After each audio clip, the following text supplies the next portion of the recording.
the renovation cost a bit, but this house is in your name, right? Sorry, but could you please take care of this payment?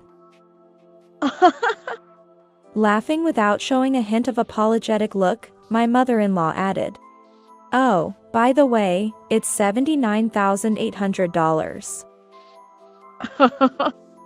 What? Renovation cost. The house's name. $79,800. I felt a shock as if hit on the head by these sudden words, my legs shaky and unstable. Speechless and stunned, I stared at my mother-in-law's mocking smile. The moment I caught sight of my husband, Kevin, my feet naturally moved towards him. With a faint hope that he would be on my side, I relayed to Kevin exactly what his mother had said. I waited desperately for his response. However, all Kevin said was, "Well, that's pretty much it. Please take care of it. My name is Tracy. I'm a 26-year-old office worker living in a nature-rich area just outside the city center. Recently, I've started drawing illustrations as a hobby. Initially, I only decorated my room with my artwork. But after casually posting them on social media, I began receiving comments. Now, checking these comments has become a daily routine. I have a husband, Kevin, who is 3 years older than me. When we were searching for a house to live in after getting married, we wanted a quiet place and looked at properties away from the city center. It was then that we fell in love with this old traditional house at first sight, and decided to buy it for our married life. Buying this house was truly a good decision. It has become a precious space for me and Kevin. However, a frequent visitor, coming once a month since we started living here, has been a source of concern. Tracy. Hello? Open up, please. Hearing the relentless banging on the front door, I hurried to the entrance. Mother. I'm opening it now. Though the old house has a doorbell next to the door, I still force a smile and open the front door to find her bursting in. Really, there are so many bugs around here. Is Kevin at work today? Working even on a Saturday, that's tough. Oh, I've brought some food he likes. There she stood in the entrance, looking tired from the wait. This interaction has become a familiar routine, her carrying a big bag and talking non-stop. This troublesome visitor is none other than my mother-in-law. Since Kevin is an only child, naturally, she's been keen on taking care of him even after our marriage, bringing his favorite dishes every month and checking up on him. Tracy, let me show you how Kevin likes his seasonings. And about him. She instructs me in household matters, which is appreciated, but last month, she rearranged everything in the fridge to her liking. And the next morning, I had to start breakfast by searching for the ingredients. When we got married, Kevin said, if my parents ever need care, I would like them to live with us. Please be okay with that. I feel sad thinking about giving up this beloved old house if it comes to that. But I've resigned myself to the possibility. More than that, the thought of living with my mother-in-law all the time fills me with dread. And I feel sorry for Kevin. 2 years into our marriage in this traditional house, my father-in-law missed a step and broke his leg and hand. My parents are getting quite old, so I think they'll need our help from now on. As we talked about before our marriage, it's about time we start living together. Yes, I'm worried too, so that seems like a good idea. And I can still continue my hobby of painting, right? I was genuinely concerned about my father-in-law's health, so I quickly agreed to the idea of living together. However, I was anxious that the responsibilities of household chores and caring for my in-laws would leave me no time for my hobby of drawing illustrations. Kevin, seemingly unaware or indifferent to my concerns, simply said, I want you to prioritize the housework, and left for work.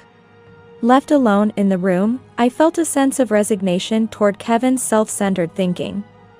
I began to sort through my feelings while looking back at the illustrations I had drawn so far.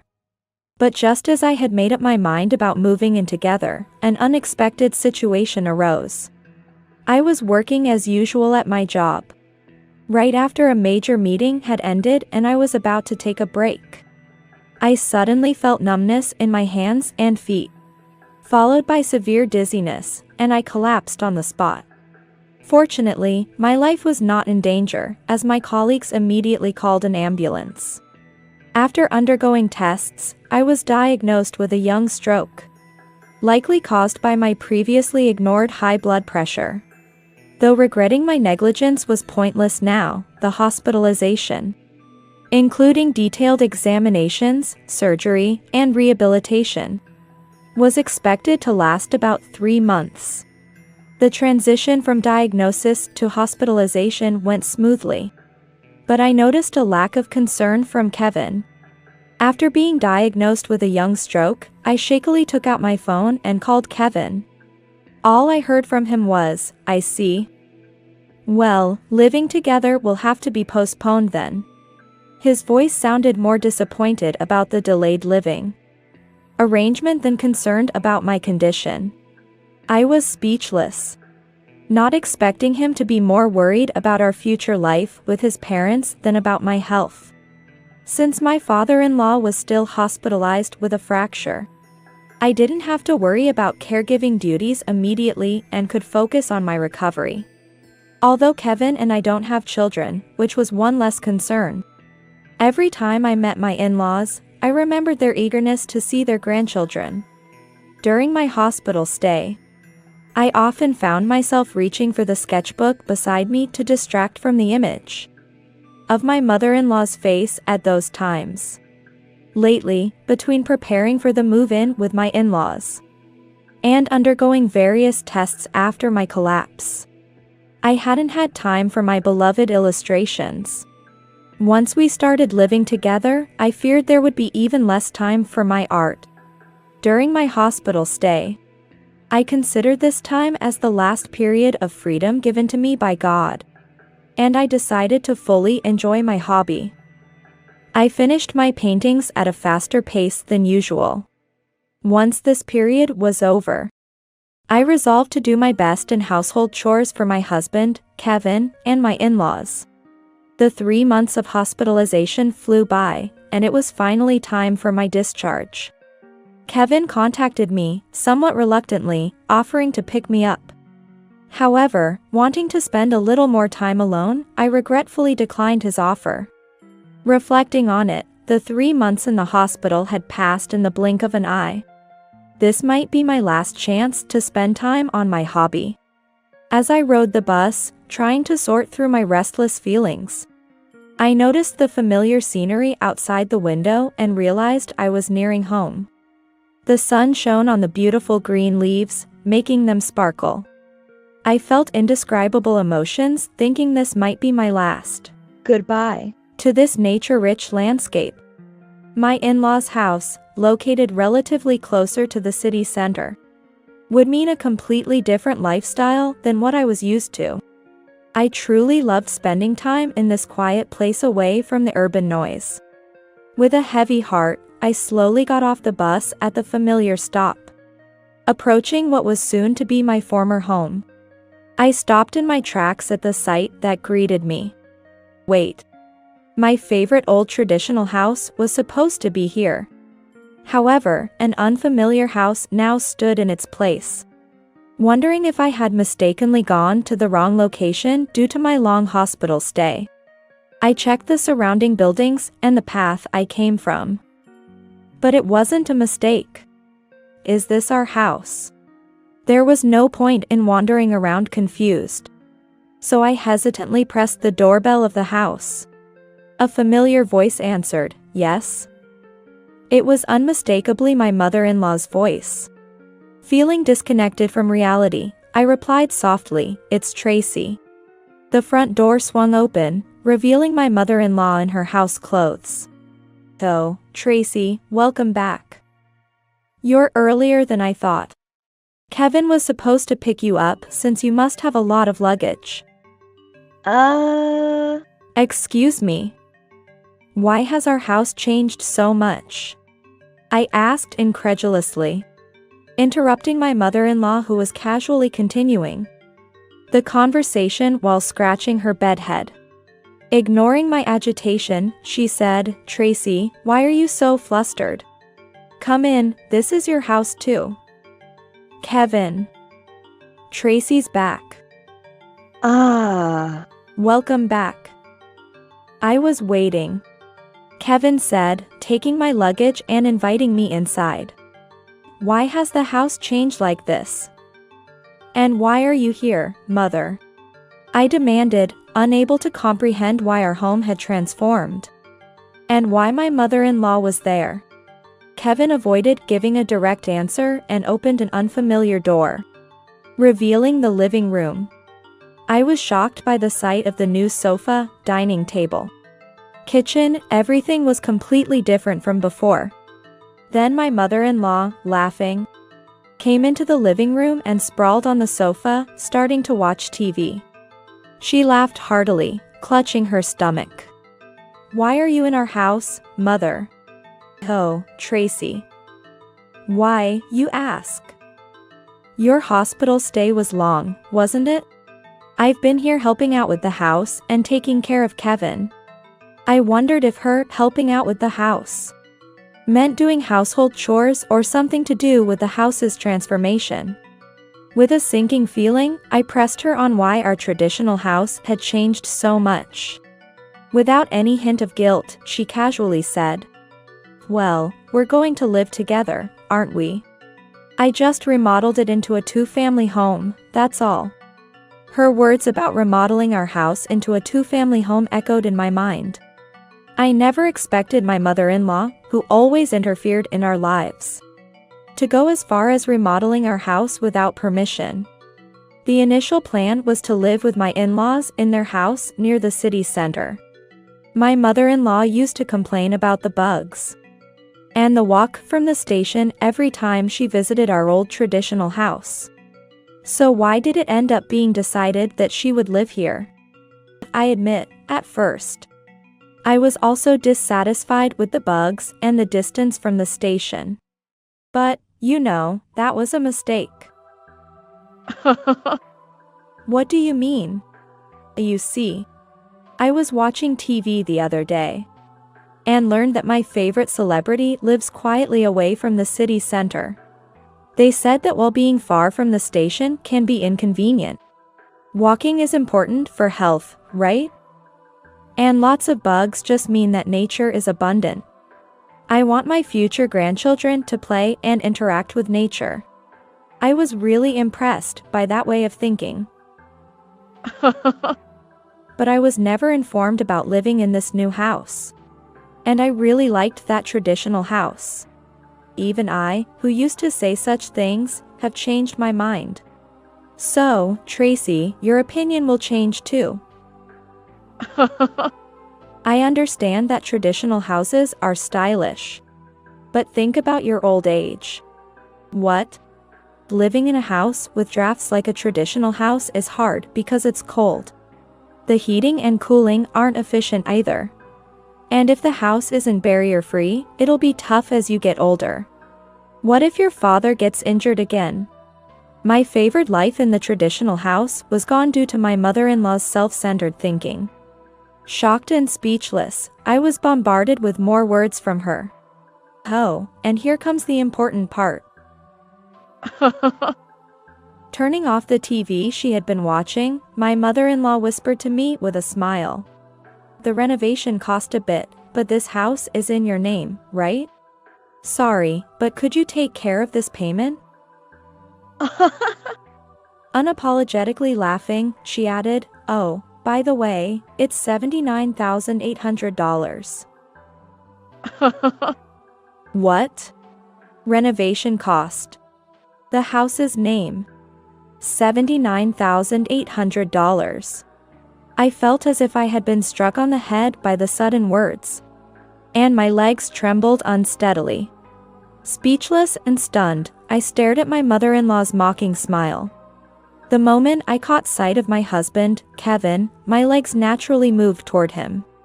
Hoping he would be on my side, I told Kevin exactly what his mother had said. I waited for his response, clinging to a sliver of hope. However, Kevin's only reply was, "Well, that's pretty much it." Thanks. That's right. He's that kind of person.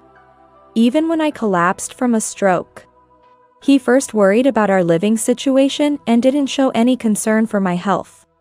He's the type who says white if his mother says black, and who would stop at blue and go at red if she said so. Mommy's always right. That's his belief. All the discomfort and dissatisfaction I had felt toward my husband came rushing out once I expressed them. I truly didn't care anymore. I'll cut ties with this family myself. All right, I understand. Kevin, I am divorcing you. And mother, please take care of the renovation cost yourself. I said everything in one breath and turned my back on them, stepping forward to leave this place. However, it seemed they weren't going to let me go that easily. Okay. I've been cold towards Tracy for a while now. Doesn't matter to me. Divorce? Sure. But you do know that since the house is in your name, you're responsible for the payment? Kevin's right. You can leave if you want, but make sure to pay the $79,800 first. I sighed deeply, exasperated by their selfish claims. I didn't look back, knowing they were probably smirking triumphantly. But I spoke out boldly without turning around. You keep saying the house is in my name, but Kevin, have you forgotten? The name was changed to yours. I revealed the truth. However, they laughed mockingly, probably thinking I was lying just to avoid paying. Tracy, what are you saying at this point? Yeah. Don't tell such blatant lies. We'll divorce, but only after you've paid the money. At that moment, I revealed how Kevin had asked for a change in the house's ownership name due to concerns about public perception. When we were getting married, I had no particular attachment to the house's name, so I readily changed it to his. Suddenly, the relaxed laughter of the two stopped, and I could sense panic setting in from behind my back. I don't remember saying such a thing. Besides, there's no proof, right? Anticipating this response, I turned around and walked past them to open a drawer in a shelf from our previous house. Let's see. It should be around here. Found it. This is the proof. I pulled out the document showing the property and house ownership, thrusting it in front of their faces, carefully pointing to the part where Kevin's name was listed. I emphasized, here. Can you read this? Look closely. Kevin's face turned pale the moment he saw the document. This is fraud. I never thought it was actually changed. Besides, $79,800. There's no way I can pay that. As soon as he realized he was liable for payment, Kevin started shouting loudly. His behavior resembled a child throwing a tantrum when things didn't go his way. Disgusted with his attitude, I decided to end the relationship. It seems a proper conversation is impossible here. From now on, let's handle everything through a lawyer. Mother, your son seems to be in quite a situation. I can't do anything more, so please take care of him from now on. Goodbye. I smiled at my stunned mother-in-law standing next to my ranting husband, turned my back, and left the house. After a while, I received a call from Kevin. Tracy, I'm sorry. Is there any way you could forgive me? Impossible. I can't forgive what you and your mother did to me. But why? Why? Kevin was sobbing on the phone. There's no point in talking with a child who can't have a proper conversation. Don't contact me again. If you have something to say, talk to my lawyer." With that, I hung up the phone. Despite a few more attempts to contact me, I ignored them and decided to communicate only through my lawyer. The divorce with Kevin went smoothly due to our previously strained relationship and the issues with the house. Additionally, the claim of fraud regarding the name change on the house was dismissed since it was done 3 years ago during our marriage with mutual consent. My lawyer assured me this is neither fraud nor anything else, which completely alleviated my worries. It turned out that the renovation costs for the house were supposed to be paid in full immediately after my discharge from the hospital. It was a well-thought-out harassment to push me into hell right after I had endured surgery and rehabilitation. Ultimately, since the house was in Kevin's name, the obligation to pay in full fell on him, leading to his own downfall. Moreover, he had to pay the compensation after our successful divorce. I had no interest in knowing about my ex-husband, who faced a huge sum of renovation costs and compensation. Later, I received an apology from my ex-father-in-law, who had been hospitalized with a fracture, saying, "I'm sorry for what my wife and son have done."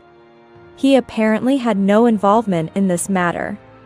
However, despite everything that had happened, there was no change in the fact that for 2 years after our marriage, he had turned a blind eye to my ex-mother-in-law doing as she pleased, and to the cold attitude of my ex-husband. So I simply replied, "Understood," to his apology, fully cutting ties with that house and moving on to a new chapter in my life. Since then, my health has gradually improved, and I was able to return to work. I can now immerse myself in drawing illustrations whenever I like, which I used to do under my ex-husband's scrutiny. Originally just a hobby, I continued to share my illustrations on social media, which led to work offers. Now, I often draw more for work than as a hobby. I'm about to visit an old traditional house in a rural town. My dream is to buy an old house with the compensation from my ex-husband and my savings, create an environment where I can focus on painting, and eventually open a studio. I'm taking the first step towards that dream today. Riding the bus, I gaze out at the scenery and am reminded of that day of my discharge. The nature-rich view outside the bus window on the day my life dramatically changed is vivid in my mind. I feel cheerful and excited about my new life ahead, as the leaves of the trees shine brightly in the sunlight.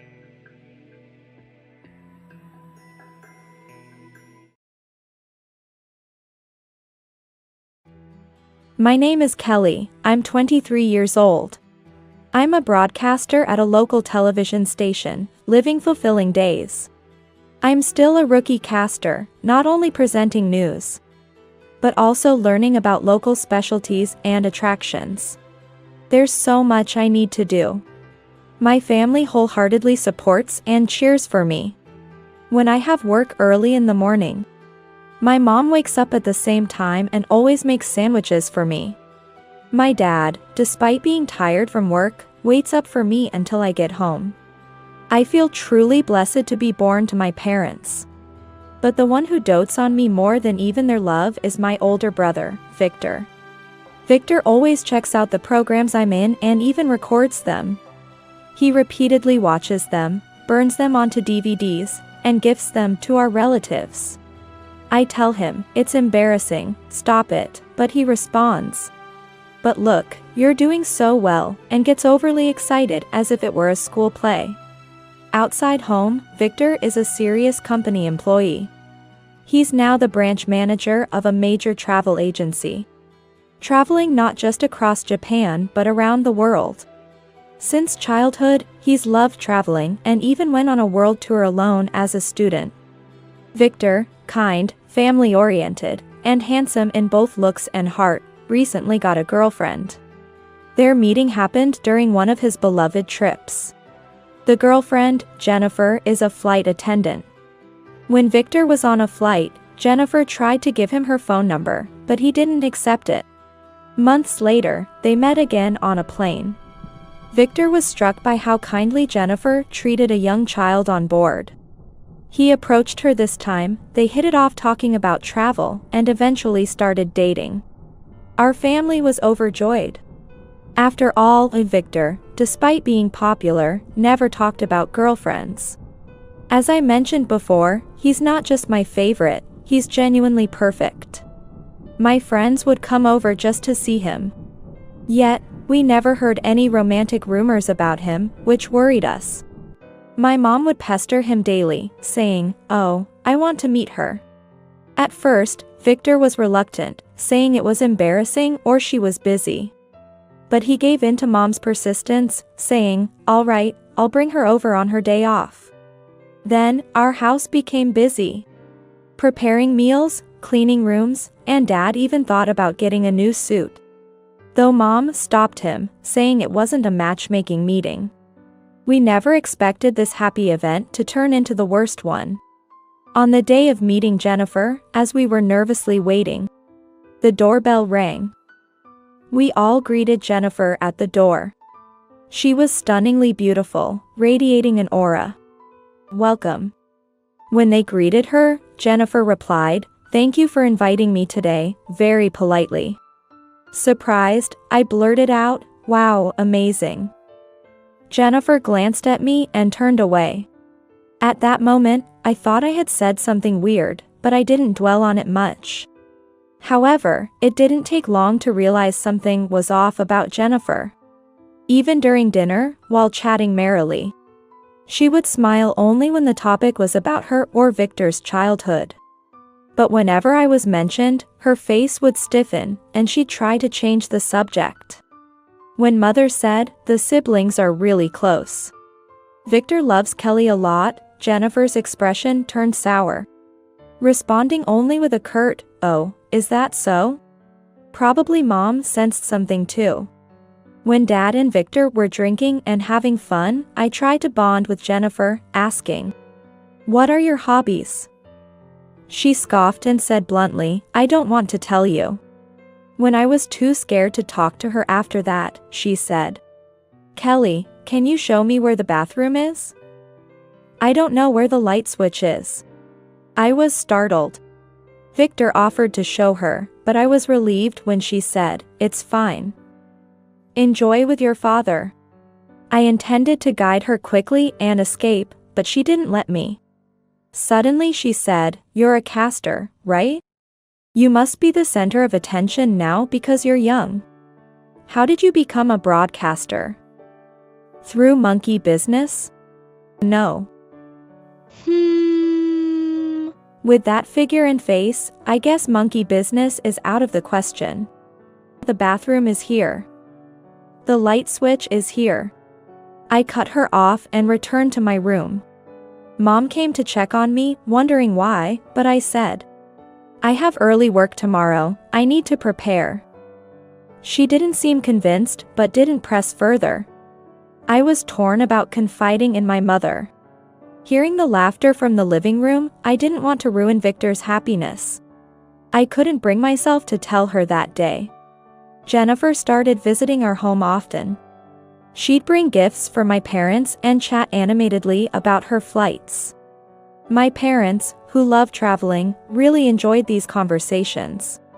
As for me, our interactions were limited to greetings. Sometimes Dad would invite me to join them, but Jennifer would glare at me and, when Dad left, would sarcastically say, "Ugh." My mood's dropping. "Do you think you've won just because you're a broadcaster? Why? What did I do? Why do I have to endure this?" While I was pondering this, Victor and Jennifer's wedding was decided. I couldn't genuinely congratulate them. But it was Victor's decision. I had no right to interfere. I forced a smile and said, "Congratulations." Jennifer's reaction was as lukewarm as expected, but then something unexpected happened. Victor suddenly asked, "Kelly, can you host our wedding?" I was surprised, and so was Jennifer. Kelly and Jennifer's voices synced up. Why? Because Kelly is a broadcaster, she's good at this kind of thing, right? She knows me well. I'd be really happy if Kelly hosted, my brother Victor said with a beaming smile. Hesitating, I said, no, but...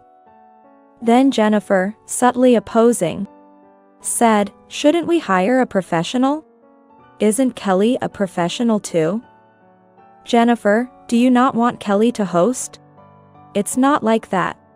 Jennifer was speechless. She couldn't badmouth me in front of my brother since she always acted nice around him. Brother, are you sure you want me? I want you to do it, Kelly. Think of it as your brother's once-in-a-lifetime request. Will you do it for me?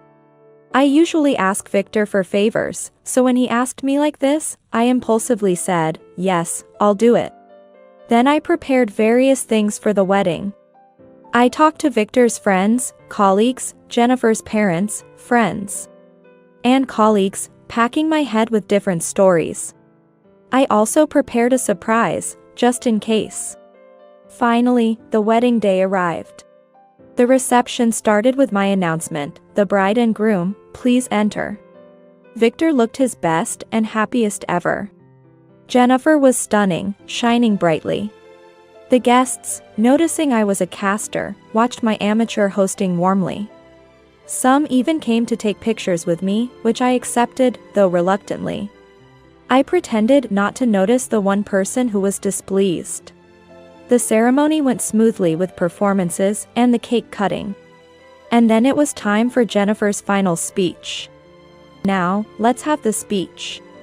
Jennifer stood up and walked slowly to the microphone. Everyone, holding handkerchiefs, focused on her. Then, Jennifer said something no one expected. Before I start my speech, first, could the monster please leave? She said it clearly, looking only at me. Everyone was shocked. As they were trying to understand what happened, she said again, pointing at me, what?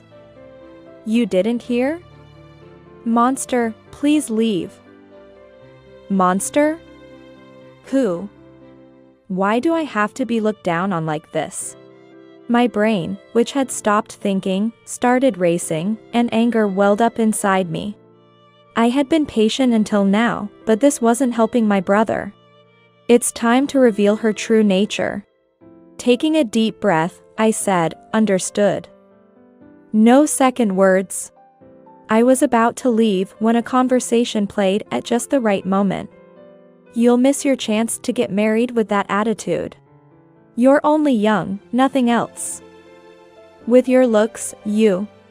The hall erupted in chaos.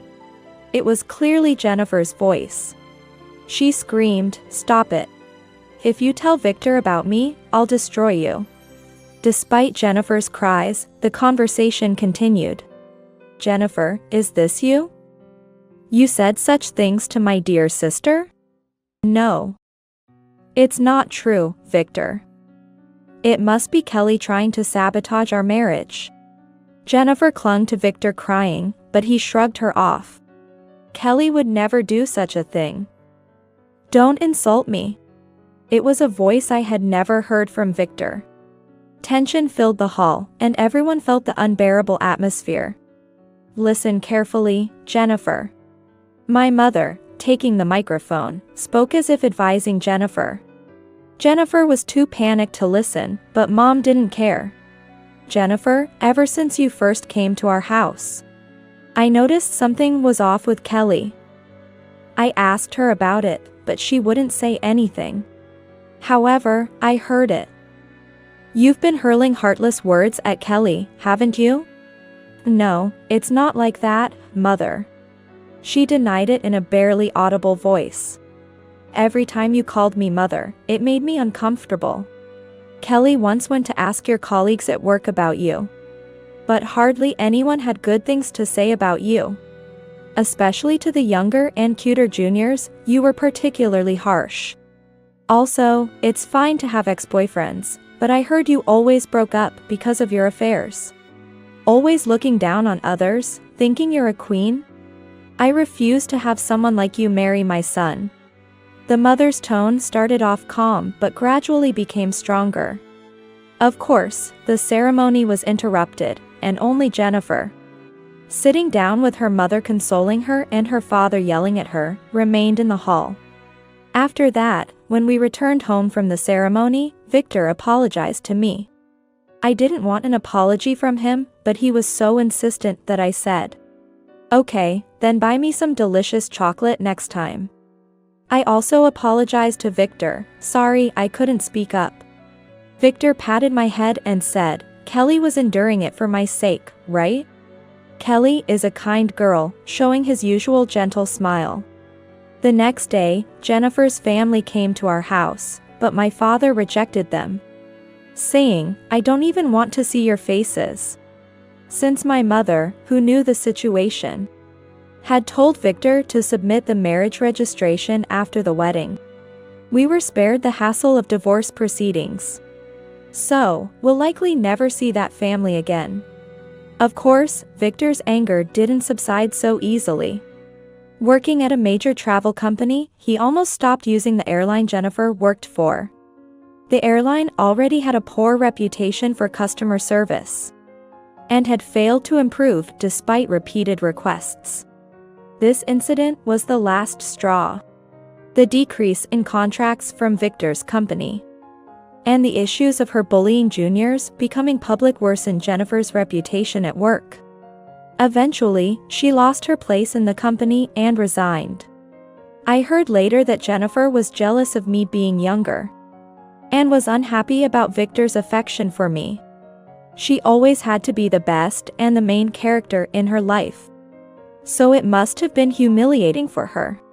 Such actions wouldn't increase Victor's affection for Jennifer, but she was too foolish to realize that. Additionally, Jennifer's parents suffered because of her. They had to cover the cost of the wedding and the settlement for the bullying, amounting to several tens of thousands of dollars. Jennifer, with her high pride, showy possessions, and spending habits, had almost no savings. Her parents, unable to forgive her, kicked her out of the house. From my perspective, covering several tens of thousands of dollars for her was already too lenient. But her family's affairs are none of my concern. As for our family, Victor focused more on his work and finally got promoted to area manager. I was worried his rapid career advancement might distance him from women. But it seems unnecessary, as he's getting along well with a former girlfriend he met at a reunion. She was a senior in my club and I know her character well, so I'd be happy if she became his girlfriend. As for me, I'm still working hard as a broadcaster. I've been entrusted with a big project and am focusing on that these days. Being able to concentrate on work is thanks to my supportive family. And most importantly, all the problems caused by Jennifer have been resolved, which is a huge relief for me. I once visited Jennifer's former company for an interview, and a junior she had mistreated spoke to me. According to her, Jennifer, unable to forget her glory days at the airline, sometimes visits the airport and causes trouble. She might get banned from the airport if she continues. This year-end, our family plans to go on a trip using a plan Victor made. If he and my former club senior are dating by then, I'd like to invite her and enjoy a spa together, but that's still a secret from Victor. Our family has many joys awaiting us.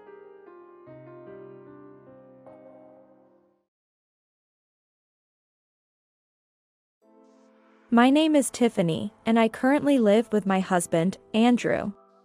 I am 45 years old now, but I went through a divorce with my previous husband when I was 40. The reason for that divorce was essentially because I reluctantly accepted my previous husband's unilateral desire to divorce.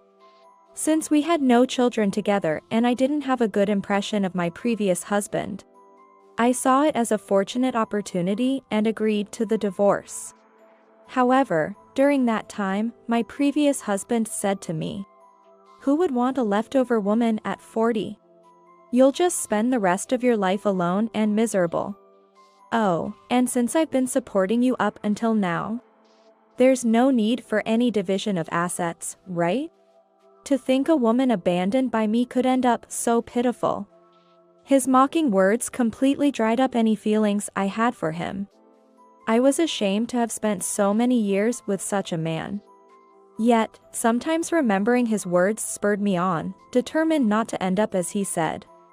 While living with my previous husband, Scott, I hardly wore makeup because he would say, makeup is just a waste. I only wore the bare minimum for work. Now that I'm in an environment where no one complains about what cosmetics I buy, I've started to buy makeup and go to beauty salons to regain my sense of self. Looking back, Scott, despite us both working, acted as if he was the only one earning and forced all household chores on me, acting superior. I was not fond of Scott, but having lost my parents early and with no relatives to speak of, he was the only one I could rely on in times of need. Well, even if I had collapsed from overwork, Scott would probably have just scoffed and abandoned me. Regardless, not wanting to be alone, I stayed by Scott's side for many years. Scott knew I wouldn't leave, which probably encouraged him to take me for granted and order me around as he pleased. And when he got bored of me, he left me. However, his predictions did not come true. I am now married to Andrew, whom I met 2 years ago, and am walking through my second life with him. Andrew is 2 years older than me. I heard that he hadn't remarried since his previous wife passed away from illness. He showed me a photo of his late wife, who was very beautiful and looked nothing like me. When I asked Andrew why he married me, someone who looks nothing like her, he said, if she resembled my late wife, it would just remind me of her. I'd feel like I'm betraying her. That made sense. Thus, he decided to marry someone completely different from his late wife. Knowing that it wasn't just because I didn't resemble his late wife that he chose me, I wasn't upset. Andrew and I met at a marriage matchmaking party for people over 40. I spoke with various people, but I didn't find anyone particularly enjoyable to talk to. After speaking with a few men, getting lectured about their beliefs, or being told they didn't like aged women, I was exhausted. It seemed to me that the reason these people weren't married was exactly because of their off-putting attitudes. I wanted to retort that they were of similar age when they complained about women being old. Eventually, while sitting in a corner of the venue, Andrew came and sat near me on a bench in the same corner. Are you tired? Yes, a bit. It's quite exhausting to talk with so many people here. I agree. I'm a bit tired myself. This seems like a good spot to take a break. Andrew mentioned he was running a company and had struggled with its management. Since his wife passed away, he hadn't remarried until now. There seemed to be many women attracted to the title of company owner. Even when Andrew sat near me, women came from the center of the venue to approach him. Then, Andrew said, I'm currently speaking with this lady, so please do not disturb us. With a smile, effectively turning the woman away. After a moment, I realized he was referring to me. Andrew apologized to me, saying, I'm sorry if it seemed like I was using you. But I understood his concerns, so I told him, feel free to use me as much as you want. Then, he laughed with surprise. After that, we shared our stories. Why we were attending a matchmaking party. And why I had been divorced by my previous husband, Scott. I also mentioned that I was looking for a partner because I didn't want to prove my ex-husband right. But it's kind of strange to be looking for a life partner with such a mindset, isn't it? It could be a nuisance to the other person. Really, participating in a matchmaking party with such an impure motive. Then, how about using me? What? Andrew smiled warmly at me. There's nothing wrong with getting married for competitive reasons. I realized at some point how lonely being alone made me feel. And I started looking for someone to marry. If you say your motive is impure, then mine is impure too. while thinking that not wanting to be alone isn't necessarily an impure motive. I laughed, appreciating his attempt to encourage me. I see. Is it okay if I use you, then? Of course. I think you still don't know much about me. So how about we start with dinner together? That sounds like a great idea. After the matchmaking party, we went to his favorite Italian restaurant. The pasta he recommended was delicious. Andrew looked pleased as I happily enjoyed the meal. We met several times after that. Andrew had married his previous wife when he was 20. It was a marriage while he was still a student. Shortly after graduating and finding employment, he started his own business. But around the same time, his wife fell ill and passed away.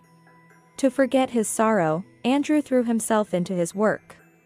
As a result, he remained unmarried until now. Of course, I explained to him why I ended up divorced. Though my explanation was vague because I didn't fully understand why Scott suddenly wanted a divorce. I can't understand someone who would disregard and just throw away someone like you. But, as odd as it might sound, it was lucky for me that you got divorced. Otherwise, I wouldn't have been able to meet you. His words made me blush unexpectedly. I hadn't anticipated being told something like that. Being with Andrew made me feel like I was in love again, something I thought wouldn't happen again. It didn't take long for Andrew and me to get married. Our marriage has been very smooth. After marrying Andrew, I quit my job to focus on hobbies I had always been passionate about. Andrew told me when we got married, if you like your job, you can continue. I want you to prioritize what you want to do most. So, I quit my job to make the most of my life. Andrew praised me a lot as I diligently pursued my hobbies and took care of daily chores. He said, I used to rely on housekeeping services. But coming home to someone cooking is such a joy. And your cooking is delicious.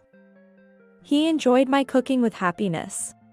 One day, while Andrew and I were out on a weekend, we were talking in a cafe when Andrew received a work call and excused himself from the table. As I waited for him, I suddenly heard someone say, "Isn't that Tiffany? What are you doing here, following me around?" I looked around and saw my ex-husband, Scott, in the aisle next to our table. Next to him was a young woman I didn't recognize, clinging to his arm. Seeing the young woman clinging to Scott, I thought to myself, it must be hard to walk with someone clinging to you like that. Scott, smirking at me, said, "You're still alone, aren't you?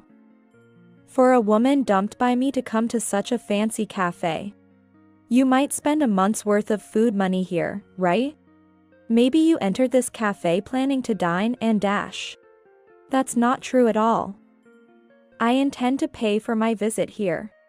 Even years after our divorce, Scott hasn't changed much from when he decided to leave me. His personality is as bad as ever, and he continues to mock me.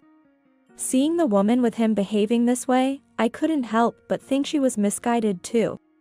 But I responded to him calmly without showing any irritation. I wonder. After all, I dumped you because you were poor. While drinking my coffee, I listened to Scott. I didn't want to be ridiculed by him any further. But I was curious about the reasons he had for initiating our divorce. Having Andrew as a wonderful husband now, I felt confident in myself regardless of what Scott said. "When you were living with me, you couldn't earn much, could you? I always wondered how you could earn so little." "What do you mean?" "Scott and I both had jobs. I've seen his salary slips before, and as far as I could tell, there wasn't much difference between our earnings. I couldn't understand why he thought my earnings were low. But he boldly stated, "What I mean is, I dumped you because your annual income was $10,000. You don't understand that?" I was dumbfounded. As I was surprised, the woman listening to our conversation giggled and said, "Poor people deserve to be dumped." I understood they were mocking me, but their insult was based on a misunderstanding. Huh? That's the monthly rent, though. Both of them looked puzzled at my words. It seemed Scott had made a huge mistake. Well, thanks to that mistake, I was able to divorce him and marry Andrew, a wonderful husband. I told you when we got married, didn't I? I have rental income. That income was $10,000. Not from rental income. My salary from work was about the same as yours. Scott was gaping in disbelief at my words. The woman beside him, not understanding, asked Scott, "What's rental income?" Scott was too shocked to answer, so I explained to the woman in his place. I'm a landlord. I own apartments and buildings. And I collect rent from the tenants every month. That income is $10,000. And I also had a salary from my job back then. Huh? So you were earning more than Scotty? Scotty must be Scott. I wonder if he enjoys being called that by the young woman. Well, it's no longer my concern. Yes, that's right. The salary I received from our company was about the same as his. So, Scott dumped his ex-wife, calling her poor? That seems to be the case. The woman looked suspiciously at Scott, who, realizing he was being scrutinized, hastily said, No, that's not it. I dumped you because I couldn't stand your deterioration. You used to be beautiful, but you stopped trying to look good after we got married. It seemed he wanted to blame something other than financial reasons for the divorce. I sighed. I didn't stop trying to look beautiful. You were the one who forbade me from buying cosmetics. You also banned me from going to the salon. And even required your permission for me to get a haircut. How could I possibly maintain my beauty under those conditions? You wouldn't even let me take proper care of my skin.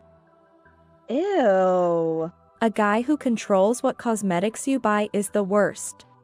The young woman, now a few steps away from Scott.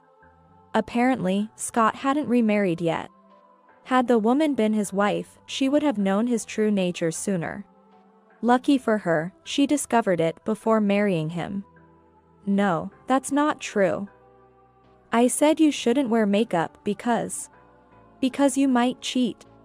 Wearing makeup and going out means you want to show it to other men, right?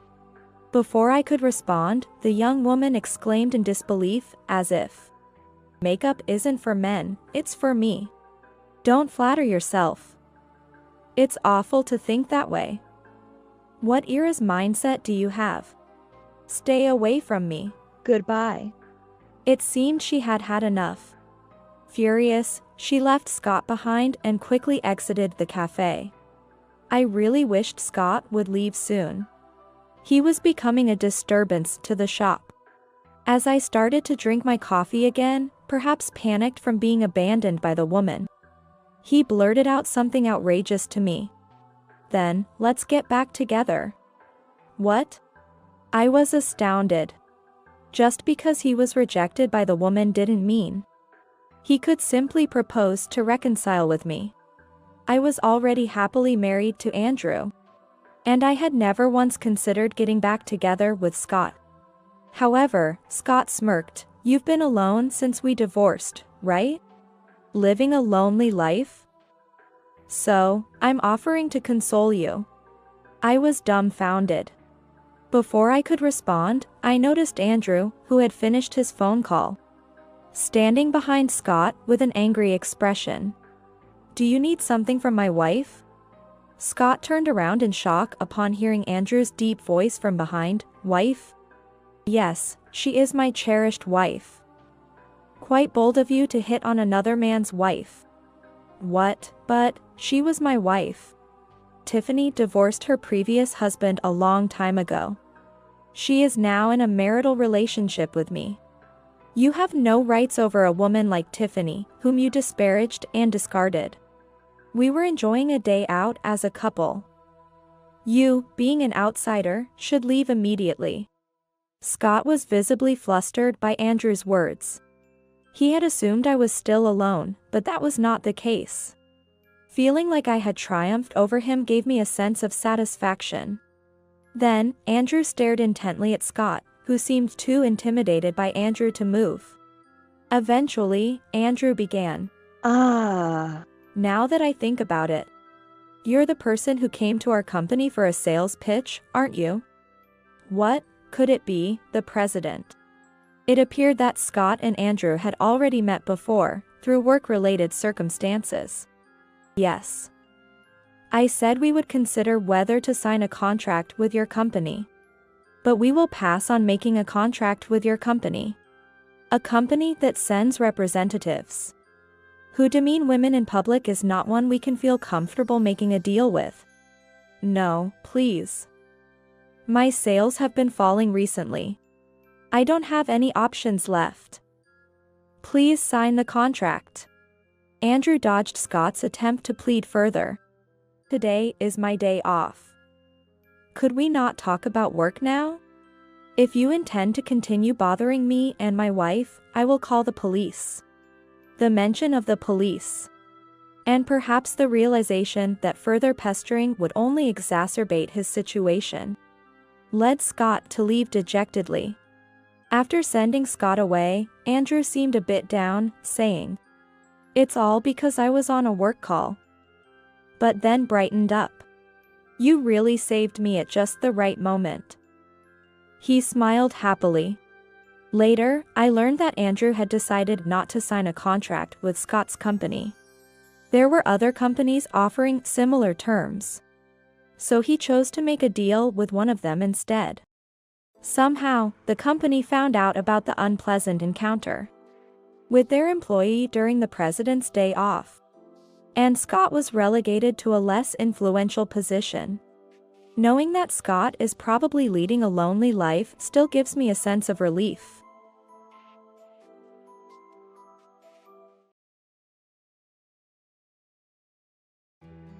My name is Lucy, and I turned 40 this year. I've always loved makeup, so after graduating high school, I became a beauty staff member at a certain company. Thanks to my daily studies and efforts, I performed well at the company. But I wanted to make someone shine with my makeup.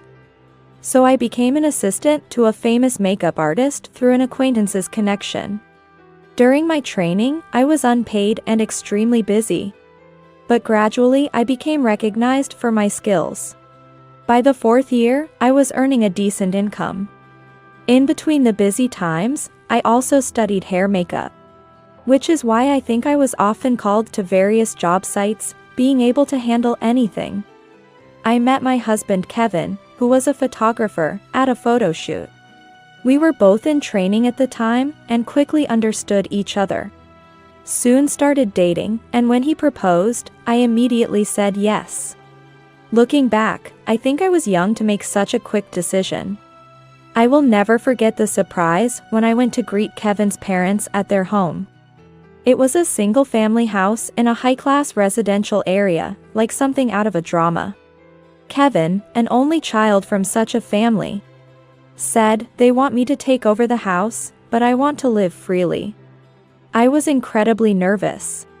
Not just about meeting his parents, but also about entering such a luxurious house. Surrounded by high-end furniture, I nervously greeted his parents in my best dress. My father-in-law, the president of a small to medium-sized company, gently smiled and said, "Ah, what a lovely person," but his eyes weren't smiling. On the other hand, my mother-in-law openly showed hostility towards me. "I know where you come from, but don't count on our wealth, okay?" Shocked by her words, Kevin kicked the heavy table and said, "We'll make it on our own.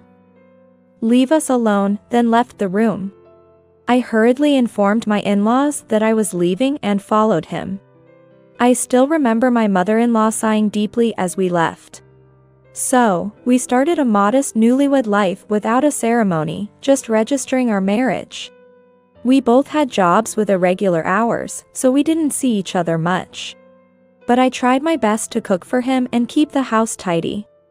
As I started earning a decent income and his job went well, Kevin suggested moving to a better place to boost our luck. He bought a rental property costing $2,500 in a prime location. recommended by a senior successful photographer who was moving out. He believed moving there would improve our fortunes, as many celebrities and famous designers lived in that building. He also seemed to enjoy saying he lived in such a place. As someone frugal by nature, I initially refused, but he insisted, saying, "We can afford it if we both pay. Our work is about honing our sensibilities." So I reluctantly agreed to move. Looking back, I think he wanted to show his parents that we were doing well by moving to a good location. After moving, my work started to go really well, as if blessed.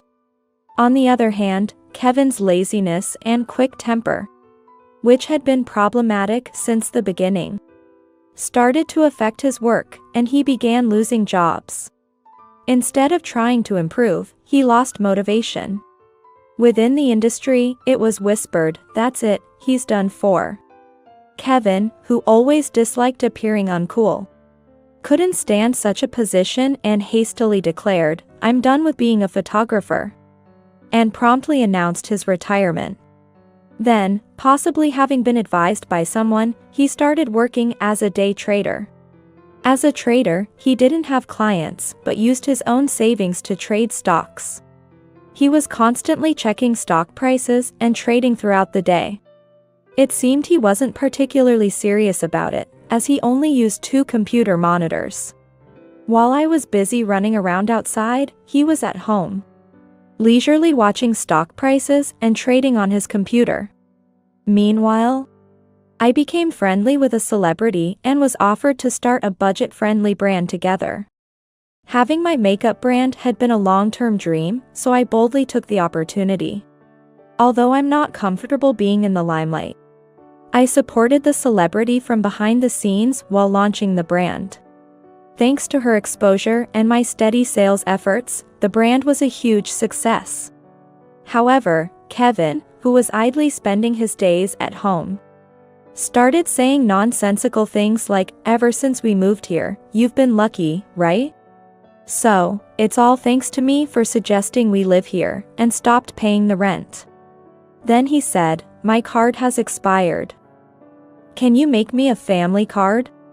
So, to avoid him getting into strange debts, I easily agreed and made him a family card. But I set the limit to $3,000 to prevent him from overspending. Despite the current situation, I still believed he would make a comeback. Originally from a wealthy family, Kevin would only wear branded items and refuse to wear anything else. Our home's interior, decorated by him with items from famous designers, was beyond my understanding, but his friends were always impressed when they visited. It seemed he maintained his self-esteem by showing off the latest trendy items to his friends, despite his income clearly decreasing. Meanwhile, my responsibilities at work were increasing, and I spent my days just coming home to sleep, with no time to look after the house. Then, suddenly, my father-in-law passed away. We hadn't visited Kevin's parents since our first greeting, so there was no interaction. We didn't even see my father-in-law in his last moments and only attended the funeral. Seeing my mother-in-law breaking down in tears, both Kevin and I regretted not having been around before. So, when she said, "I don't want to live alone. Can I stay with you?" we couldn't refuse. Thus began our life living together, but my mother-in-law, completely different from her demeanor at the funeral, reverted to the same arrogant attitude she had shown when we first greeted her. She commented, "What a terribly small room this is. It feels suffocating," and asked, "Isn't there a bigger room available?" Soon, one of our 2 rooms was filled with her collection, leaving no space to walk. Then Kevin, seizing the opportunity, said, "Well, maybe we should move then. There's a perfect place I know of," and he introduced a property that cost $4,000 a month. I didn't want to increase the rent, but it seemed necessary for living with my mother-in-law. So, we moved to a 3-bedroom apartment. When I asked Kevin to pay rent, he replied indifferently, "You know I can't afford it right now." Despite the move being for his mother, he didn't seem to care. When I talked to my mother-in-law about rent, she responded irritably. Kevin told me he doesn't need to pay. Why are you, his wife, asking for it? Moreover, Kevin asked to increase the family card limit from $3,000 to $5,000, claiming it was necessary for his mother's needs. I firmly refused. Then my mother-in-law, influenced by whatever Kevin told her, confronted me. Lucy, I heard you're not giving Kevin any allowance? Shocked, I replied, that's not true, mother, but she didn't listen and started lecturing me. It seems you do give him some money, but he says it's not enough. Men have their needs. You must manage the household finances properly. Actually, I am the one who's really supporting our household right now. When I honestly explained our financial situation, she said shockingly, don't lie. A high school graduate with a lowly job like makeup can't afford a place like this. I heard you're a pathological liar when cornered, and it seems to be true. Kevin had told her I was a pathological liar. She believed everything he said and wouldn't listen to me at all. From then on, she started meddling in everything I did at home, imposing her standards. Kevin's already awake. It's common sense for the wife to wake up earlier. Not preparing breakfast, what kind of wife are you? Originally, our jobs required us to eat whenever we could. If we didn't, we couldn't survive. But since Kevin became a day trader, he had a more regular schedule. My life remained hectic, and to her, I probably seemed like a terrible wife who was always sleeping. Kevin didn't stand up for me but instead played the part of the dutiful husband, saying, "It's all right, mother. I'm fine." Yet, the truth was that it was I who was truly supporting the household. However, this just made my mother-in-law colder towards me. She had never liked me and often made derogatory comments. Please don't make so much noise with the dishes.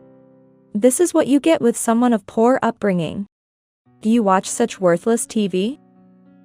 You can't even read this word?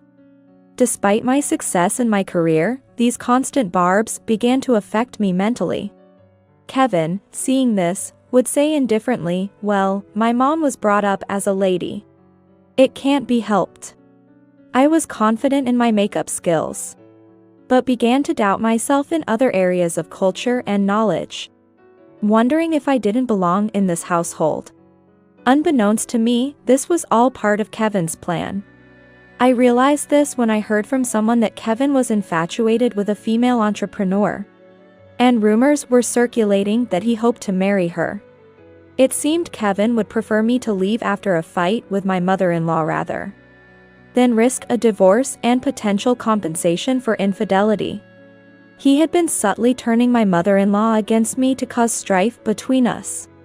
Realizing this, my dismay turned to disbelief.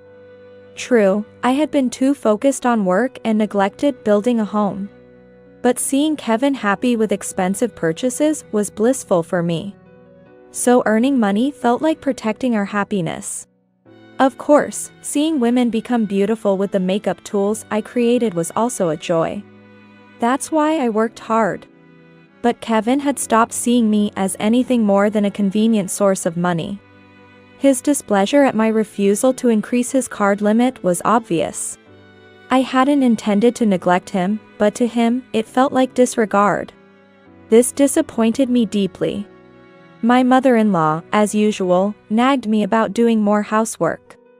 Who do you think allows you to live like this? Do you even understand your place as a wife? She followed me around the house, making me uncomfortable.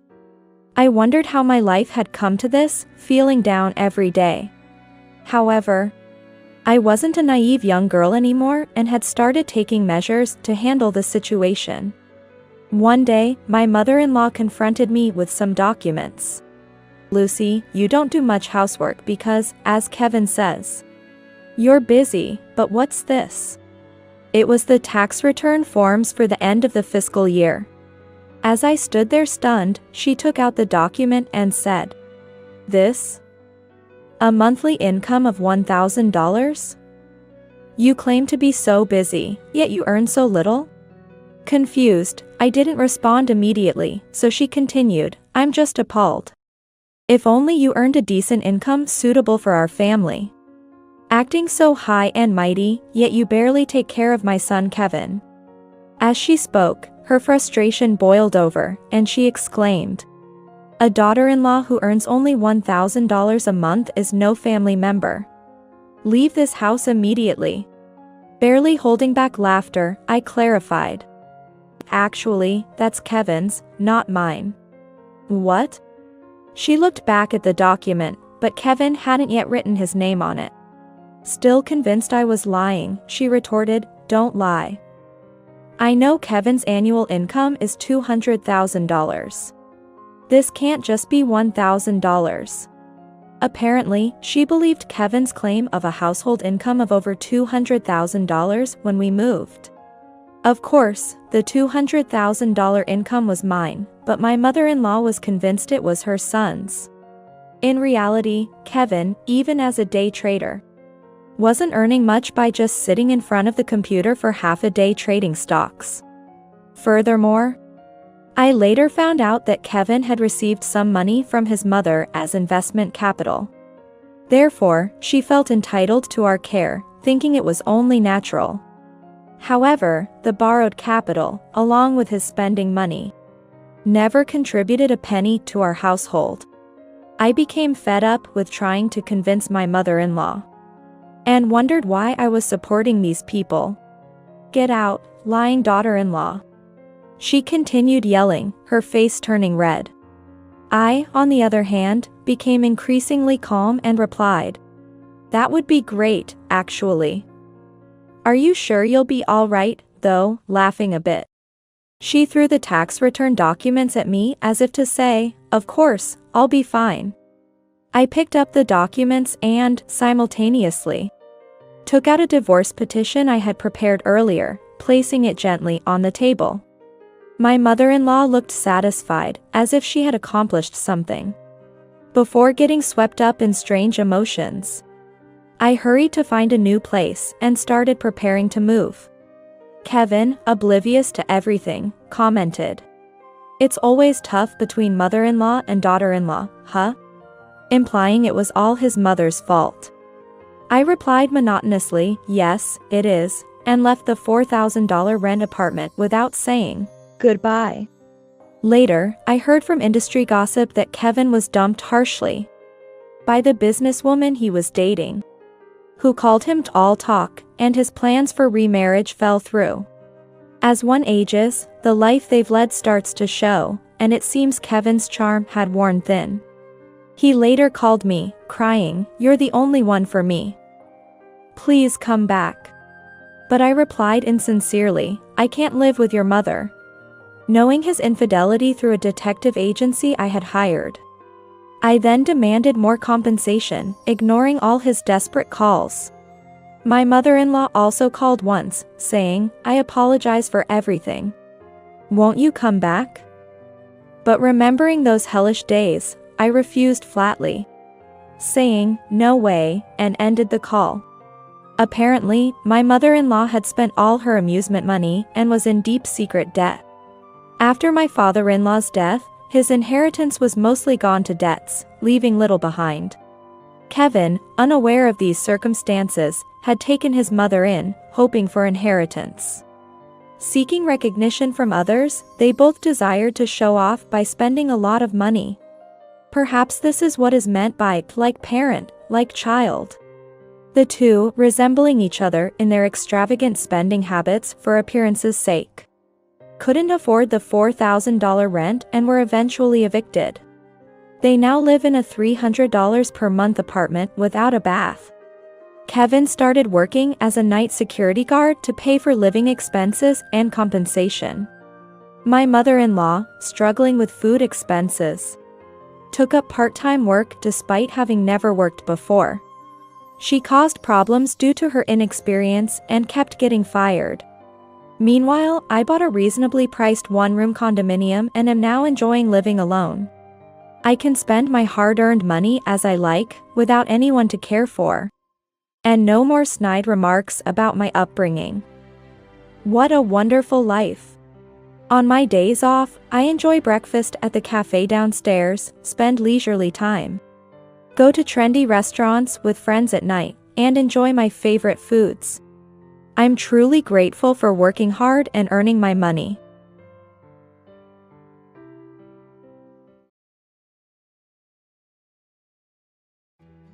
You are a nuisance, so go to an institution. I don't have a mother, do I? I am Tracy Baker. I'm still in the 5th grade of elementary school, living with my father and mother. My father is very kind, and he takes me out to play even on his days off. My mother acts normal when my father is around. But she seems cold and indifferent when he's not, making it a little difficult to talk to her at times. I'm off to work. As usual, my father leaves for work early in the morning. While eating breakfast, I say, Goodbye. to him. Looking at the clock, I realize it's almost time for me to go to school. I hurry to finish my breakfast so I can change clothes. Thank you for the meal. After finishing, I place my dishes in the sink and head to my room to change. Wait a moment. Called by my mother, I turn around to see her pointing at the sink. Who is going to wash these? Her eyes are cold, almost angry. Normally, I would just change and go to school, but I felt like I would get scolded if I did that. I'll wash them myself. As I mutter this, she suddenly shouts, What? I can't hear you, speak up. Startled, my body tenses. Feeling guilty, I apologize. Sorry, I'll wash them myself. Of course, you should. From now on, take care of your own things. While still angry, she throws her apron on the sofa and goes to her room. Reflecting on her words, I wash the breakfast dishes and leave for school. At school, while talking with friends, the conversation turns to parents. Hearing my friends' stories, it seems like everyone's mothers are kind. And even when they get scolded, they seem to have a good relationship. What is your mother like, Tracy? Suddenly asked by a friend, I struggle to answer. But I convince myself that my mother's coldness is just a misunderstanding on my part. And that she's only in a bad mood because I haven't been taking care of my own things. So, I reply that she is very kind. My friend says, that's nice, but I feel complicated. I'm home. When I return home, my mother is not there. Thinking she might be out shopping, I start my homework in my room. Before I know it, it's dark outside, and the clock shows the usual dinner time. But my mother hasn't returned yet. Then I hear noises at the entrance and the sound of the refrigerator opening. I peek into the kitchen from my room and see my mother. Hungry, I go to the kitchen and greet her. I'm home. She replies quickly without turning around, still seeming in a bad mood. What's for dinner tonight? I ask with a smile, but this seems to upset her. Huh? Didn't I tell you to take care of yourself? Your father will be home soon, and I'm busy cooking dinner. Unable to say anything more, I start making microwave food, but then my father arrives. I'm home. Hearing his voice, my mother quickly snatches the microwave food from my hands. Confused about what to do, my father enters the kitchen. Oh. Are we just starting dinner? Seeing my kind father's face, I feel like crying. Welcome home. I was late going shopping today, so I'm just starting dinner now. Please wait a little longer, both you and Tracy. Her face softens. Not sure if she's still angry, but happy to eat the meal she's making, I feel relieved. Afterward, we have dinner as a family, and I enjoy playing games with my father. Perhaps my mother was just in a bit of a bad mood. I fall asleep thinking that if I take care of my things properly, she might not get angry anymore. From the next day, I make an effort to take care of myself. I wash the breakfast dishes and fold the laundry from the clothesline, storing them in the closet. I vacuum my room and make microwave food for myself when my mother comes home late. The thought of possibly being praised by her makes me smile. Although she hasn't praised me yet, she scolds me less often. When my father is around, we enjoy our time as a family of 3. This makes me happy. One night, I hear a groaning sound and wake up. Thinking it might be a ghost, I hide under my blanket. The groaning continues for a while, and then I hear the sound of an ambulance. The ambulance stops nearby, and soon the entrance to our house becomes noisy. Dad. I cried out as I approached him. My father was pale, sweating, and clearly in pain. Tears came to my eyes, and I clung to the paramedic, begging, "Please save my dad." The paramedic placed a hand on my head and told me they were taking him to the hospital now. Afterward, my mother and I rode in the ambulance to the hospital. Upon arrival, my father was quickly taken away. My mother and I had no choice but to wait in the designated area. I was filled with anxiety while waiting, wondering what would happen if something happened to my father, or if he disappeared. However, my mother, standing beside me, seemed unconcerned, busy with her smartphone. I cried alone, waiting for someone to tell me, everything will be okay. After an indeterminate amount of time, a doctor came to us. My mother and the doctor had a complicated conversation. All I could understand was that they found an illness in my father, and he would have to be hospitalized for a while. I should have been relieved that the worst had been avoided. But I was shocked that my father had to fight an illness, and the thought of him not being able to return home for a while. For the time being, my mother and I went back home. After preparing things for my father's hospital stay, my mother returned to the hospital. Left alone at home, I couldn't sleep even as I lay in bed. And soon it was bright outside as the early morning turned to day. School. I had to go to school, but I was not in the mood. I didn't feel like eating and just curled up in my blanket. "Aren't you going to school?" It was noon when my mother noticed. She didn't scold me for not going to school but seemed busy, perhaps needing to go to the hospital, and quickly left the house. I hadn't eaten anything since morning, so I decided to get something from the kitchen. There was some leftover, so I ate it with leftovers from last night's dinner. In the evening, my mother returned. She had bought some packed meals for me. "Eat this today. And I bought some microwave food for you to eat from tomorrow." "Okay. Thank you." Thinking I shouldn't bother my busy mother, I followed her instructions. The next morning, I ate microwave food for breakfast and went to school. My friends asked why I was absent the day before, and I lied that I felt sick. The teacher, seeming to know my situation, spoke to me kindly. When I got home, my mother was not there, probably at the hospital with my father. I wanted to see my father too. I thought about asking my mother if she could take me to see him on the next holiday. While I was doing my homework, the phone rang. I was the only one at home, so I answered. "Hello? Oh, Tracy? What are you up to?" It was my father on the phone, and I teared up hearing his voice. "Dad. Are you okay now? I want to see you." As I cried, my father spoke kindly and laughed. "Sorry to worry you. I'm all right now. I want to see you too. It'd be nice if you and Mom could come together." Yeah. "I'll ask Mom." "Good. Oh, is Mom there?" I was puzzled by my father's question. My mother was not at home. I had thought she was at the hospital. "Mom isn't here." "Isn't she at the hospital?" Hearing this, my father seemed to realize something and spoke evasively. Right. She just left a while ago. She'll be home soon." "Tracy, have you eaten?" "Yes. Mom bought me some microwave food." After my reply, my father went silent for a moment, then changed the topic. After talking with my father for a while, I heard the front door open, indicating my mother's return. My father asked me to pass the phone to her.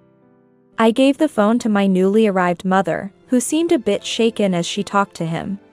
My mother smelled of cigarettes when she returned, leaving me wondering where she had been. I went back to my room. The next day, my mother asked if I wanted to go to the hospital with her. I said yes, even though she seemed hesitant, but she took me. Seeing my father for the first time in a while. He was connected to an 4, but smiled as soon as he saw me. Tracy. You came to see me. I hugged my father. I almost cried again seeing him looking well, but I was so happy to see him. After talking with my father for a while, my mother said it was time to leave, and we reluctantly left the hospital room. As I looked back, my father waved at me with a smile, telling me to come again. But I never imagined that would be our last conversation. My father's condition suddenly worsened, and he passed away quickly. I couldn't believe my father was gone. Dressed in black as my mother instructed, I went to his funeral. Many people came to say Goodbye to my father. Seeing my mother's detached demeanor, I thought maybe my father was still alive. While standing off to the side, someone approached me. Hey, aren't you Tracy? I turned around to see a woman who looked a bit like a fashionista standing behind me. Confused about who she was, I hesitated, but she sat down beside me. It's been so long. I'm your aunt, your father's sister. Aunt. Upon closer inspection, she does resemble my father. I don't remember her, but I have heard my father talk about his sister. Aunt. Yes, your aunt. I look like your dad, don't I? She said this with a smile, her face resembling my father's. Then, suddenly, she hugged me. It's okay to cry. You've been so strong, Tracy. I must have already been crying, and her words made me cry even more. It was like I finally understood that I would never see my father again. After the aunt comforted me, I calmed down and thanked her before going to get a drink. When I entered the room, my mother was there. And upon seeing my tear-streaked face, she said coldly, "What? You cried? What an unsightly face." Her cold words hurt. "Aren't you sad, Mom?" I blurted out to my mother, who didn't seem to be grieving at all. There's no point in being sad. He's gone now. I shivered at my mother's cold response. Weren't we happy when it was the three of us, my father, mother, and me? Did my mother hate my father? As I stood there frozen, my aunt came over. "Oh, hello, sister. It's been a while." My mother's expression changed as my aunt spoke with a smile. "Oh, hello. It's been a while. Anything I can help with?" "No, nothing." "Come on, Tracy, let's go over there." She took my hand and led me out of the room. It was clear from my mother's face that she wasn't fond of my aunt. I stayed with my aunt, and my father's funeral ended without incident. "Tracy, we're going home." After a while, my mother came to pick me up. My aunt had been holding my hand, but she let go as we were leaving. She looked a bit sad. "Tracy, see you again." Yeah. "See you." Reluctantly, I followed my mother outside where an unfamiliar car was parked. "Sorry to keep you waiting." The car belonged to an acquaintance of my mother's. She opened the door, and an unknown man was in the driver's seat, which made me hesitant to get in. "Don't dawdle, get in quickly." I reluctantly got into the car, spoken to in a tone I had never heard from my mother before. The car drove in the opposite direction of our home, and I watched the passing scenery, feeling a bit scared and not knowing where we were going. Here we are. Get out quickly. We stopped at a large building in an unfamiliar place. Mom, where is this? I asked, but my mother, lighting a cigarette, said, You are a nuisance, so go to an institution. What? Confused, I watched as the unknown man and my mother drove away. I tried to chase after the car but eventually fell and gave up. Not knowing where to go, I headed back to where I had been left when a car pulled up beside me. The window rolled down and it was my aunt driving. I never imagined it would come to this. Tracy, get in. Relieved to see my aunt, I hurried into the car. She patted my head, and I quietly cried, feeling my tension release. How many times are you going to cry today? Poor thing. We arrived at a house, seemingly my aunt's. I followed her inside, and a man's voice greeted us warmly. I instinctively hid behind my aunt, but she laughed and reassured me it was okay. I peeked out to see a young man smiling at me. Sorry. Surprised you, right? I'm this lady's husband, your uncle, I guess. He reached out for a handshake. His kind face reassured me, and as I shook his hand, he smiled again. Hungry, right? Dinner's ready. You need to eat a lot to grow. Oh, be quiet. What are you, her mother? Hearing their playful conversation, I couldn't help but laugh. My stomach growled, making me blush and them laugh heartily. For the first time in a while, I enjoyed a pleasant meal. After dinner, they let me take a bath and prepared pajamas for me. They invited me to the living room, where hot milk was waiting. Hot milk? Aren't you a bit old for that, Tracy? What? Don't elementary school kids like hot milk? No. I laughed at their banter, feeling comfortable in their presence. They both laughed too, then asked me to sit down for a talk. Hey, Tracy, how about becoming our child? I was about to drink the hot milk and choked on her words. Cough. Cough. What? Oh, sorry. That was sudden, huh? He patted my back while my aunt laughed heartily. Become our child, Tracy. Do you really want to go back to a mother like that? I found myself deep in thought at my aunt's words. I don't hate my mother. But when I think about everything that happened at home, about my father, and being left behind, I honestly feel scared to go back to my mother. Actually, we heard about you from your dad. What? I was surprised to hear my father's name. Then my aunt explained everything in detail. The man my mother was with was her affair partner. And it seemed my father had known about the affair. He was very worried about me, as his illness got worse and he thought he might not have long left. He asked my aunt and uncle to take care of me after he was gone.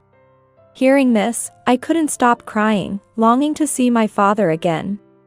Your dad loved and cared for you so much. Her hand, patting my back, was warm, and in my heart, I repeatedly thanked my father.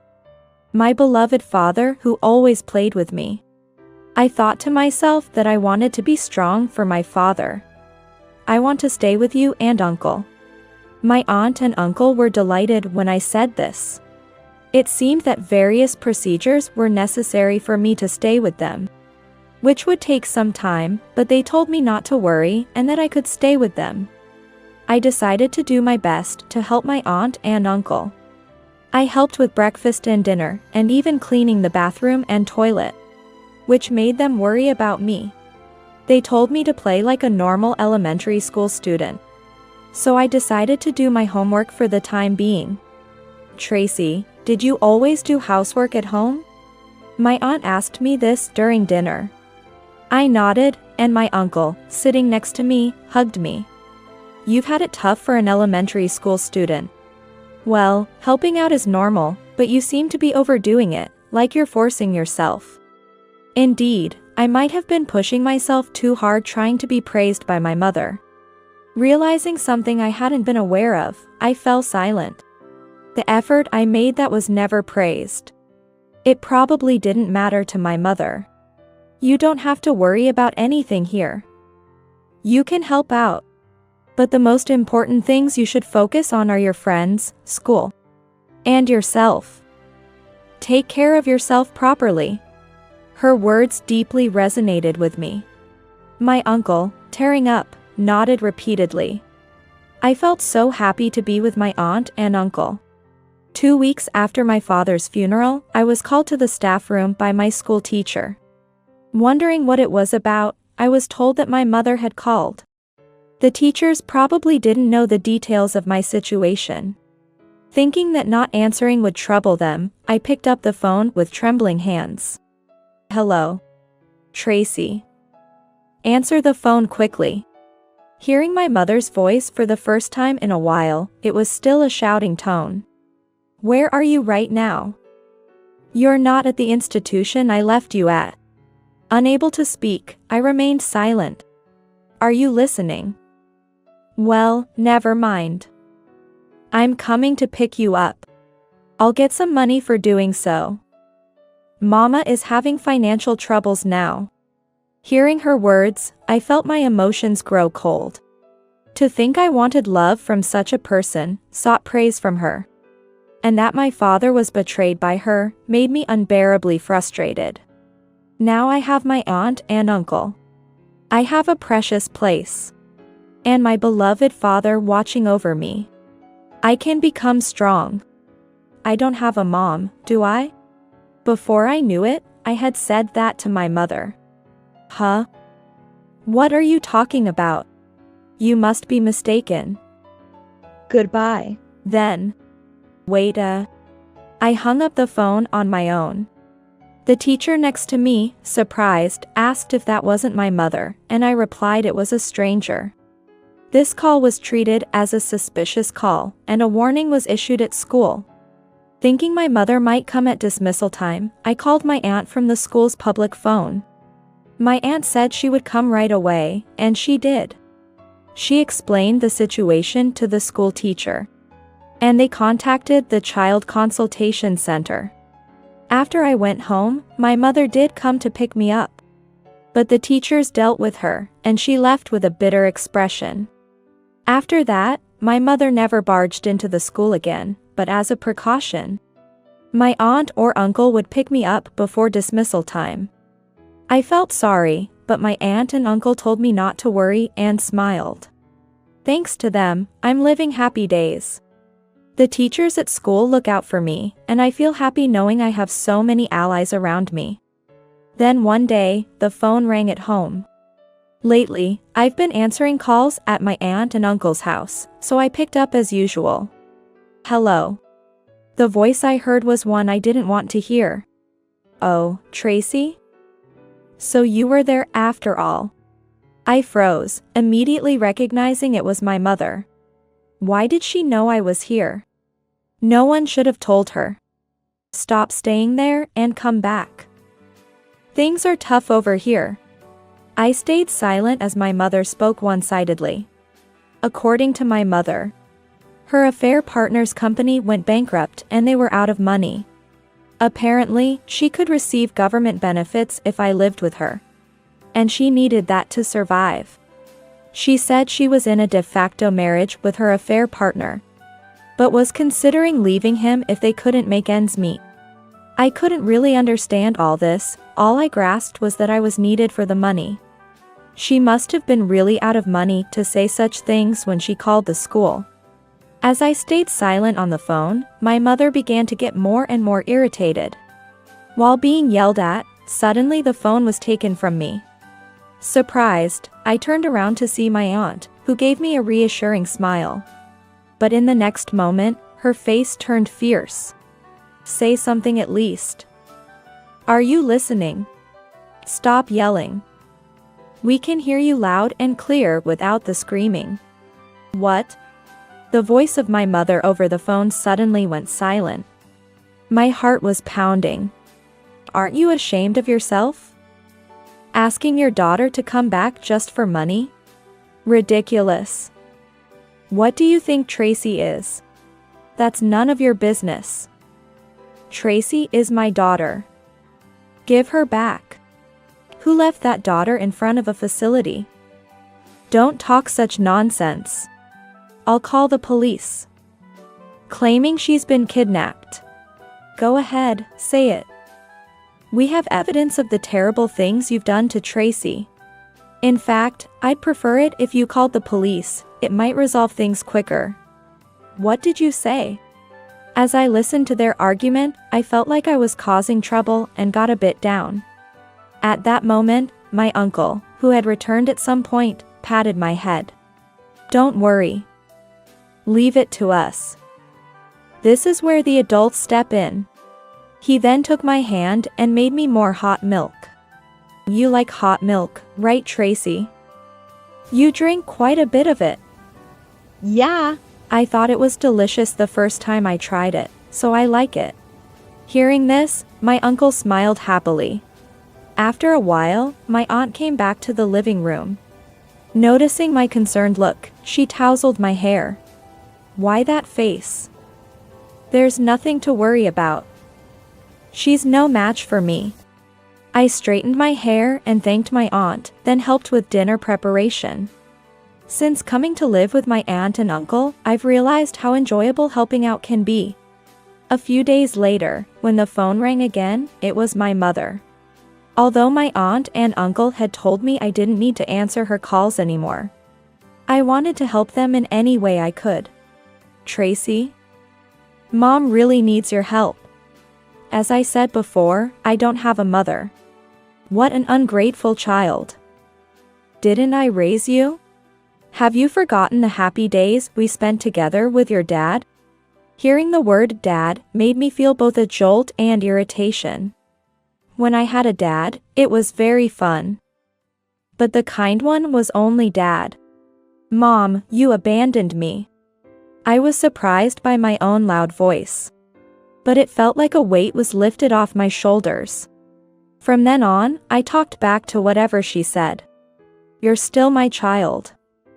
I didn't abandon you, I just left you there temporarily. You said I was a nuisance and to go to an institution, laughing. That's not what a mother does. I was forced to say that. It's not my fault. But you still abandoned me. So, I don't have a mother. If I have a mother, it's my aunt. And if I have a dad, it's my uncle and my dad who went to heaven. You're brainwashed. Just come back already. Realizing I was crying while arguing with her, I felt surprisingly light. As if I had been holding back a lot. At least, let me live with you at your current place. I can't even eat without you. No way. Don't bother the people I love. I felt someone's presence and turned around to see my aunt and uncle standing there. My aunt patted my head and praised me for speaking up. My uncle was almost in tears, nodding in agreement. Then my aunt took over the phone call, seemingly pleased with something. My uncle told me he was happy to hear me call him dad. I'm grateful to be called your dad. I had said it impulsively, but if they were happy, maybe it was okay for me to think that way too. I felt happy myself. After that, there were no more calls from my mother, probably thanks to my aunt and uncle. Once I got used to living with my aunt and uncle, my aunt bought me a smartphone. I was thrilled to have my first phone and exchanged contact information with my friends. Enjoying life more than ever. Then, one day, the house phone rang unusually. Since the incident with my mother, the school had been contacting my aunt and uncle's cell phones. And I had my own phone for calls from friends. Wondering who it could be, I answered the phone. Hello. Contrary to my high spirits, the person on the other end sounded very low. Hello. It's me. At first, I didn't recognize who it was, thinking it might be a wrong number. I've been told at school not to talk to strangers, so I was about to hang up. It's Mom. You've forgotten my voice. What? Oh. Once she said that, I listened more carefully and recognized it was indeed my mother's voice, which had lost its usual vigor to the point of being unrecognizable. "You're in 6th grade now, aren't you?" "There's no one here right now." As I said that, my mother started crying. Unable to decide what to do, I pondered my options. "Actually, Mom, I'm in the hospital. I got sick." "What?" Hearing about her illness reminded me of my father. Now, thinking of him doesn't make me sad. Instead, remembering him cheers me up, as he left me with many good memories. "There's no one to take care of me. Could you come and look after me? And the hospital bills. I can't pay them. Maybe you could ask your aunt to help. Say something, will you? Why do I, a stranger, have to take care of you?" "What? I refuse to pay for the hospital and I won't ask my aunt." "You. Stop being so unreasonable. Don't get ahead of yourself." She seemed too energetic for a sick person. I wasn't disturbed by the news of her illness, unlike when my father was sick. My feelings for her have truly cooled. No matter what she says, I don't feel scared anymore. But that doesn't mean I want to argue with her. I just pity her. I hope I never become like her as I grow up. My response to her was colder than I ever imagined I could be. I got a smartphone. We hardly use the house phone anymore, so it might be gone soon. So, this is really Goodbye. My mother started to panic. "Don't say that. Please. Can I have your smartphone number then?" "No. There's really no one to take care of me. No one to help with the bills." "Then I'll let someone know who might be willing to take care of you." My mother seemed to misunderstand my words and sounded hopeful. Hearing her expectant voice made me sigh. I asked for the hospital's name and then hung up. I immediately called my aunt. After explaining what happened, she was concerned for me but praised me for handling the situation well. When I made a request, my aunt agreed and quickly contacted someone.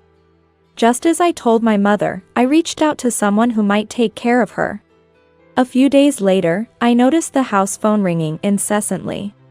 It was probably my mother, so I chose not to answer. The phone continued to ring into the night, even after my aunt and uncle returned.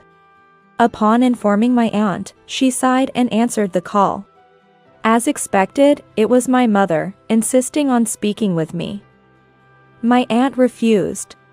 I could hear my mother's voice over the phone, panicked about her brother coming, questioning why her brother was contacted. The person I asked my aunt to contact was my mother's brother. I remembered my mother once saying she couldn't stand her own brother. He's a stubborn man, big on duty and emotions, and would never condone her affair. Upon hearing from my aunt, he was furious and said he'd come right away. Their reunion after years was a disaster, turning my mother's anger towards us. My aunt, usually the one to handle such things, was replaced by my uncle, to my surprise. He's usually very gentle, so I wondered if he could handle my mother. But as soon as he took the phone, he became fierce.